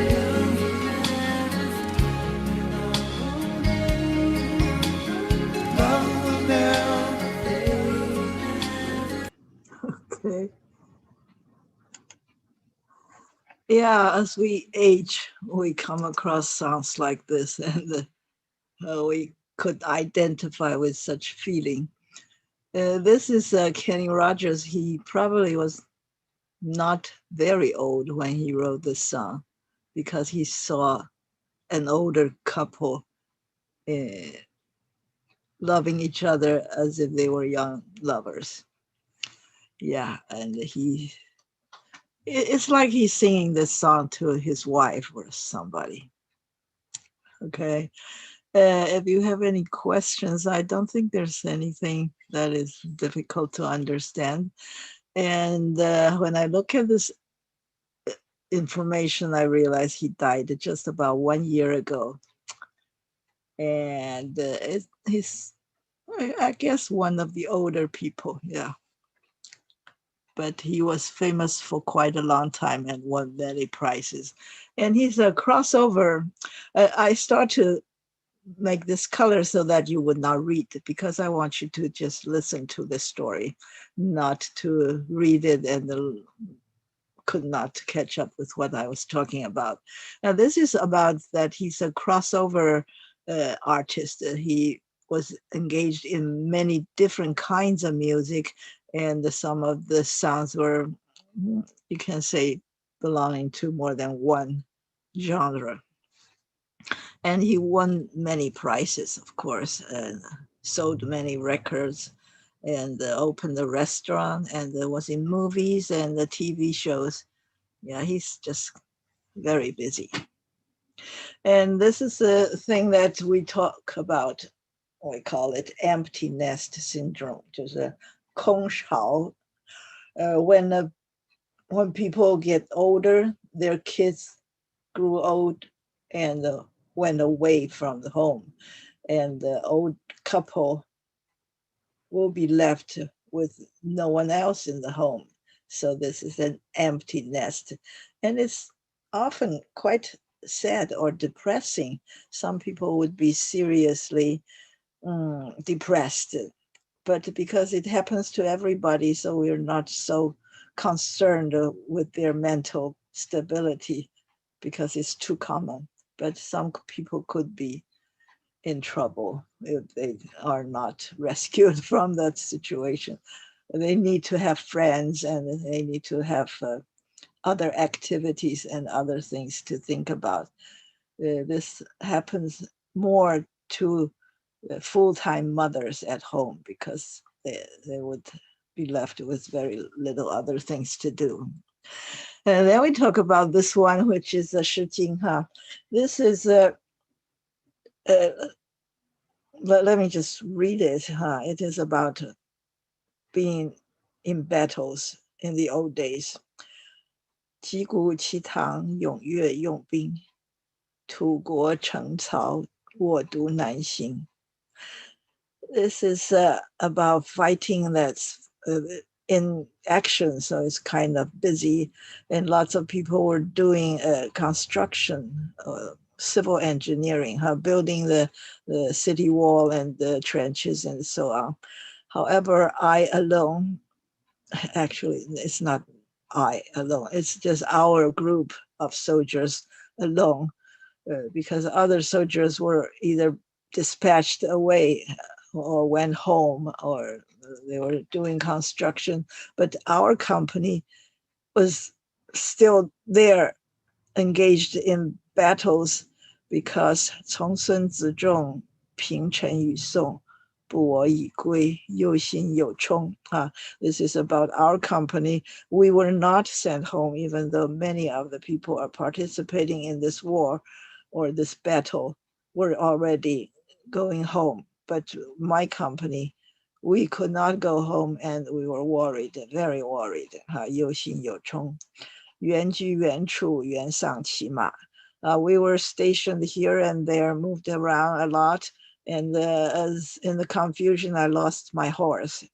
予以求之，于林之下. So I went to look for my horse and found my horse to be somewhere in that forest.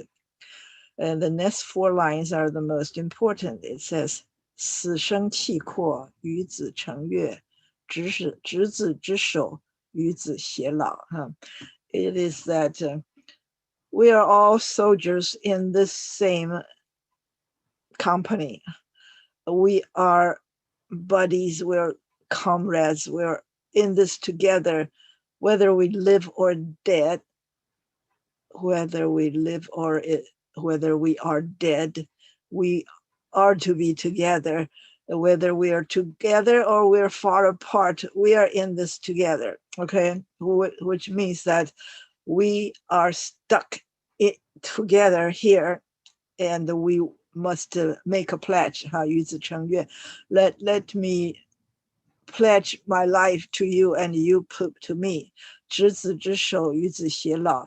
I hold your hand, and I will be with you until we became old. We become old. So this 4 lines becomes what people would use to describe a couple. The couple, whether they lived or they die, or they're far away or together, they hold each other's hand and give the promise that I will be with you forever. This is 执子之手，与子偕老. Even though it's in a poem about a group of soldiers who promise to be together, because it's just like a couple, so we apply this to a couple, and we say 执子之手，与子偕老, and it has such a romantic meaning, and it just became anytime we say a couple growing old together, we say they're 白头偕老. They are together till their old age, or even when they died, when their hair is totally white. So these are the 2 lines most commonly quoted, but referring to a couple, not to soldiers. And in this poem, it keeps on saying that we're in this together and we make a pledge to each other. However, when the battle started, you're all running away, and I'm no longer with you, and I want to run away too. Don't you trust me? This is actually a poem about the soldiers when it all come to the last minute. They left each other, and they no longer keep their promise together. So it's quite a sad poem, but we take 2 short lines of it and use it all the time. older couples growing old together. Well, it's not the original intent of this poem. Okay, so this poem was written in 719 BC, huh? That's quite a long time ago. It's because their general decided not to disband them. He wanted to keep them there to keep on fighting while many other troops were going home. So people are very unhappy. Okay, so this is all I have. Do you have any questions?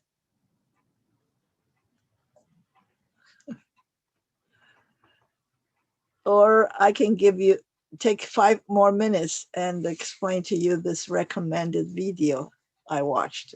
So maybe you would be interested if you haven't seen it already. This is a documentary called The Judi Dench, My Passion for Trees. And I gave you the link in the handout. And it says all sorts of things according to the seasons, from winter all the way to spring, about what happens to the tree and the new technology. This is an aphid on the tree. An aphid, 我们叫蚜虫哈，虫字旁一个牙齿的牙。An aphid reproduces 600 billion offspring in a year. That is quite a lot. And it could do huge damage to a forest. And these are the Scotch pines,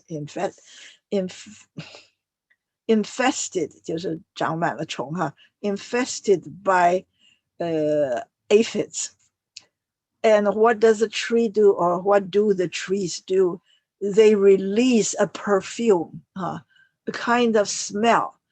It's not visible, but with some kind of technology, you can see that the tree is emitting all this air with perfume. What does it do? The smell would go long way away from the tree. And when the ladybugs smell it, they knew what to do. They would fly here to the tree to eat those aphids. A ladybug is a bug you can see with a red bug with black dots on it. And they would come and eat the aphids. That's how the tree sent out the message to them. It's that amazing. And another thing is like a forest fire, but it is actually a pollen cloud. It is when the pine tree, Scotch pine, they release the pollen, 就是春天的时候，它们的花粉开花的时候, when they were blooming, they send out this cloud of pollen that is visible.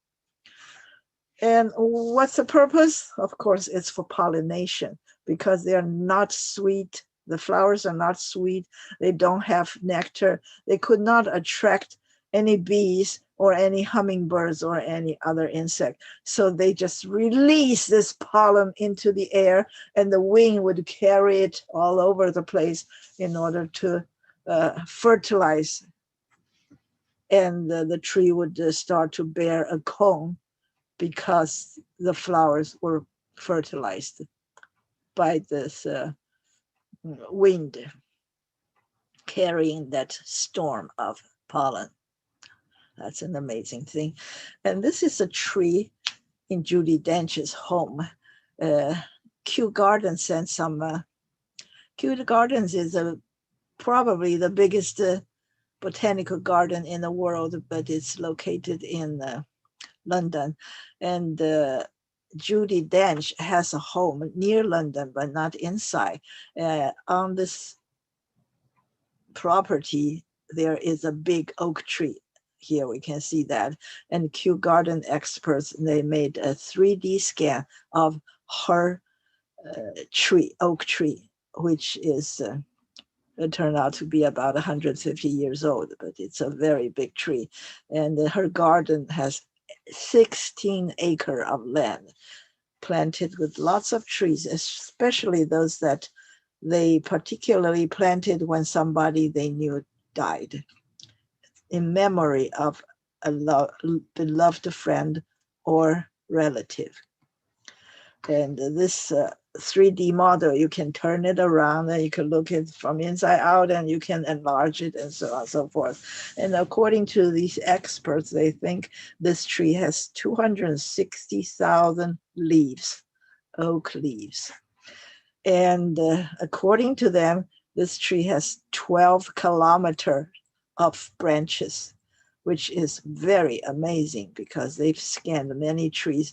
None of them were bigger, has more branches than Judi Dench's.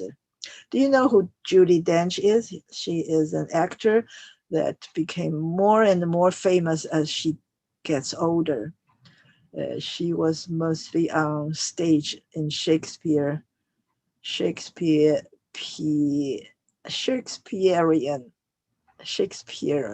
okay, stage plays, but then she was in movies and became more and more famous. Recently, she was in 2 or 3 of the 007 movies as the director of M, which is a British CIA.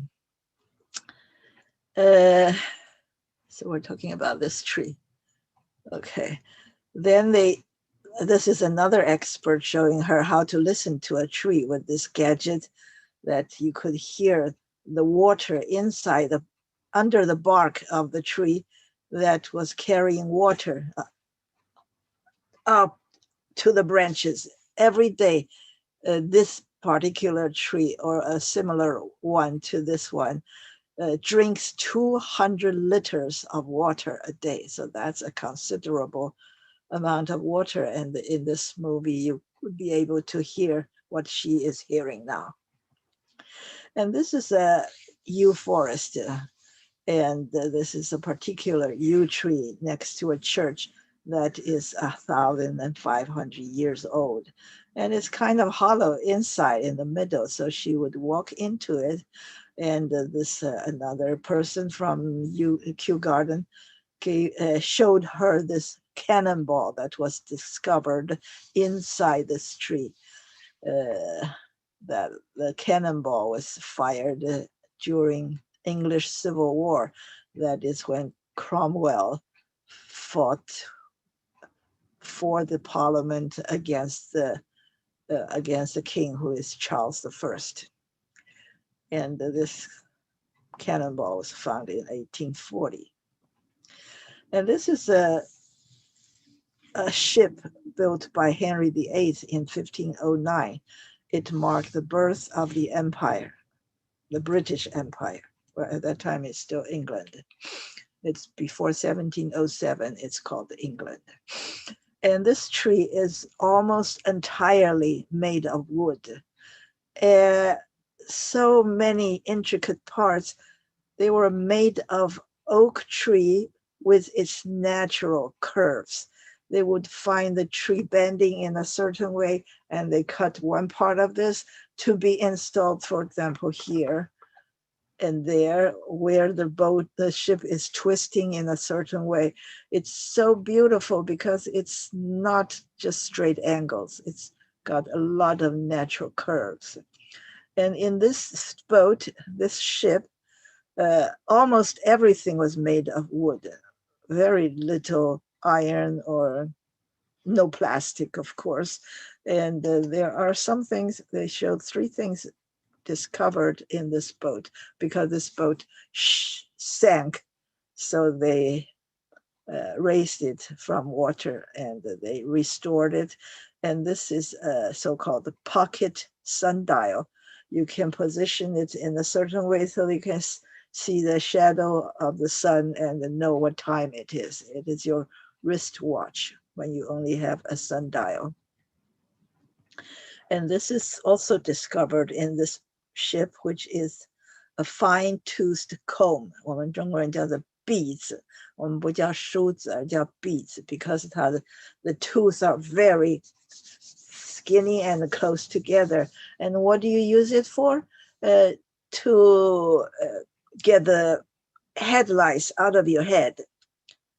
头虱哈，人长了头虱的时候 don't worry, because they can easily be combed off. When I was little, I've seen some beads, and I did not know why would a comb be so fine-toothed. Now, not today, but a few years ago, when my granddaughter went to school and everybody got head lice, 都是, and we just buy a comb like this, and you would brush your hair closely, slowly, and all the lice would come out of your head. Very, very good. Okay, these are found on the ship. And this one is called the long bow. It's gong, a very long bow. It's a long bow. It's made of fine wood. And here we see Judi Dench. She was probably 20 years old, playing Catherine, a French Princess Catherine, who was married to Henry VIII. Henry VIII wants to be friend with France, so he married a princess from France, and they do not speak each other's language. So it's quite funny. And this is Judi Dench when she was young. And the person who played Henry V is Robert Hardy, and he is an expert in longbow. He has a lot of longbows. He often uses it to practice archery. Archery 就是射箭的意思, ARCHERY.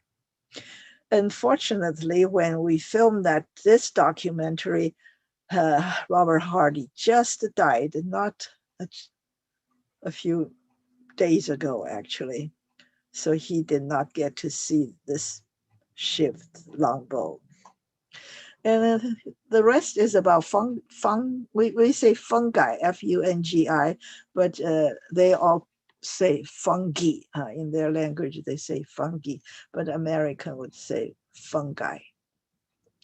These are all kinds of fungi or fungi growing on dead trees. The tree must be dead in order to have mushroom or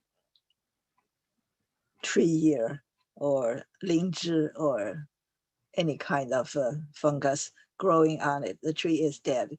And the tree is so dead, but it's so tough that nobody else could use it. For example, it's hard for an insect to eat it, and it's even harder for a deer or a bear or whatever to eat this kind of tree. But the fungi would go around to cover every dead tree and break it down. After it's broken down, then it becomes dust, and other creatures can use it. Either a plant can absorb it through the root, or an animal can actually gnaw on the broken down log. So the fungi is the ultimate recycler. We see all these fungi. These are thread-like, and these are the fungi evaporating when the air is cold.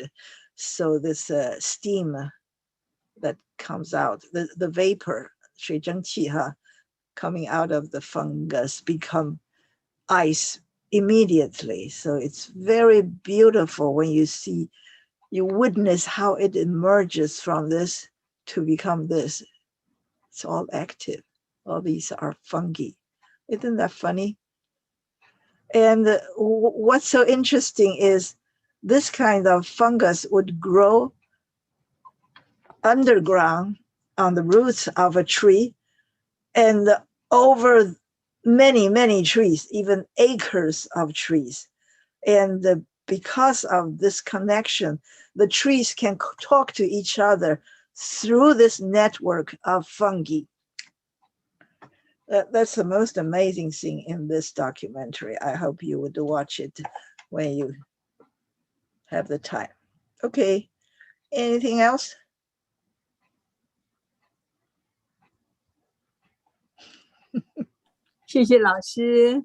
Okay, thank you. I hope I can see you okay here. I'm going to stop share. Stop share. That's the only time I can see anyone, including me. Okay. Okay, thank you. Thank you. Yeah, Thank you, maybe. Joe. Yeah, you can watch some video, whatever it is, and you can present it. You can talk to us about it or give us a link. Okay. Thank Okay. you.